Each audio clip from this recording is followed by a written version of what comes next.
नमस्कार, the news post देख रहे हैं आप और मैं हूं समीर। देश में जमींदारों के खिलाफ शुरू हुआ आंदोलन अब आतंकवाद से भी ज़्यादा घातक हो गया है। जमींदारों के खिलाफ अपनी आवाज़ उठाते उठाते माओवादी अब देश के जवान के खून के प्यासे हो गए हैं। जितने जवान सीमा पर शहीद नहीं होते उनसे कई ज़्यादा गुना अधिक देश के अंदर नक्सली हमले में शहादत दे रहे हैं। इसमें सबसे ज़्यादा हमले छत्तीसगढ़ में होते हैं। छत्तीसगढ़ के लाल आतंक के बारूद की गंध फिर पूरे देश में फैली है।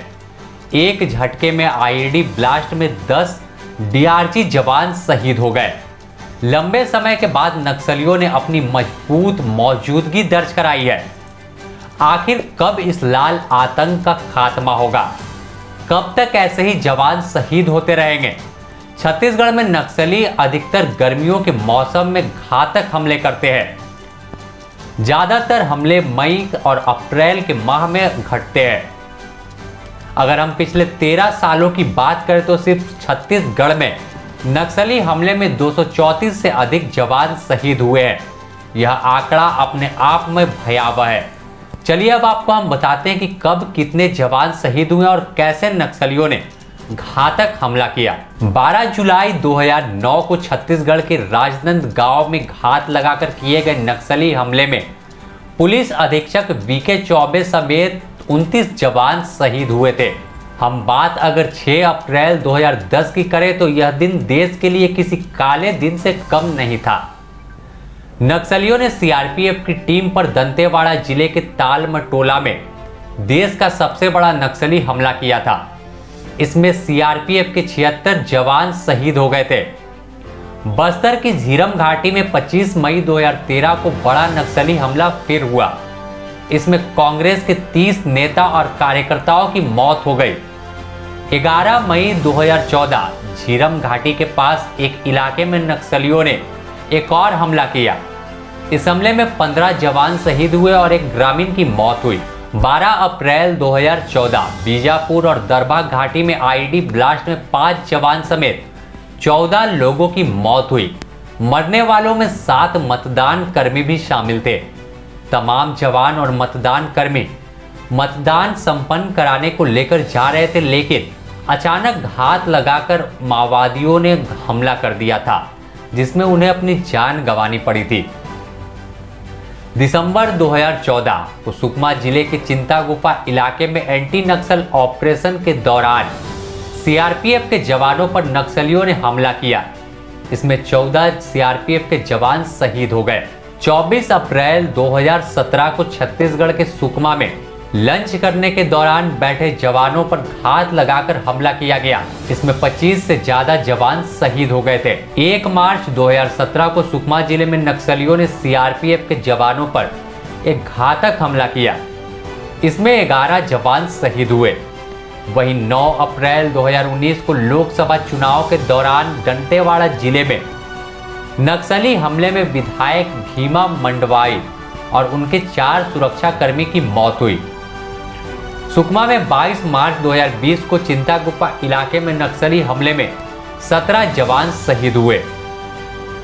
23 मार्च 2021 को नारायणपुर जिले में नक्सलियों ने सुरक्षा बलों के एक मिनी बस को उड़ा दिया। इस विस्फोट में 5 जवान शहीद हो गए थे। बीजापुर में 3 अप्रैल 2021 को सुरक्षा बल और नक्सलियों के बीच एक भीषण मुठभेड़ हुई, जिसमें सुरक्षा बलों ने नक्सलियों का डटकर सामना किया। नक्सली बताए जाते हैं कि सैकड़ों की संख्या में थे और इसमें सुरक्षा बलों को एक बड़ी चोट पहुंची थी। 22 जवान शहीद हो गए थे। अगर हम बात अब बुधवार को हुए हमले की करें तो यह हमला के बारे में आपको बताते हैं कैसे आखिर नक्सलियों की आईईडी की चपेट में तमाम जो जवानों से भरी बस थी वह आ गई। सुरक्षा बलों को 3 दिन पहले अरनपुर थाना क्षेत्र के जंगल में बड़े नक्सली मूवमेंट होने की जानकारी मिली थी।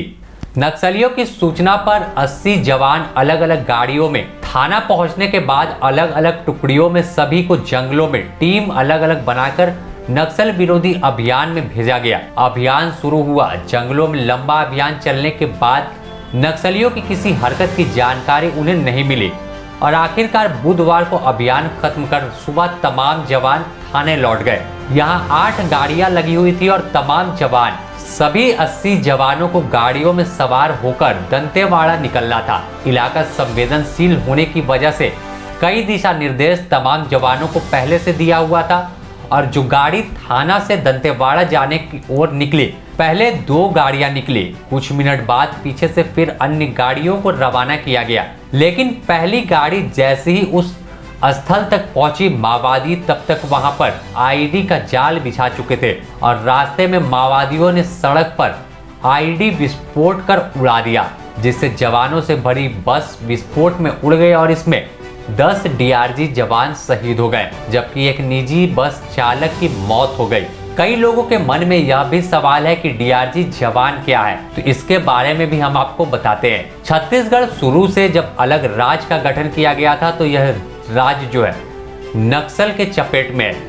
हमेशा बड़े बड़े नक्सली हमले होते आ रहे हैं। इसे देखते हुए स्थानीय युवकों को शामिल कर एक डीआरजी यानी जिला रिजर्व गार्ड का गठन किया गया।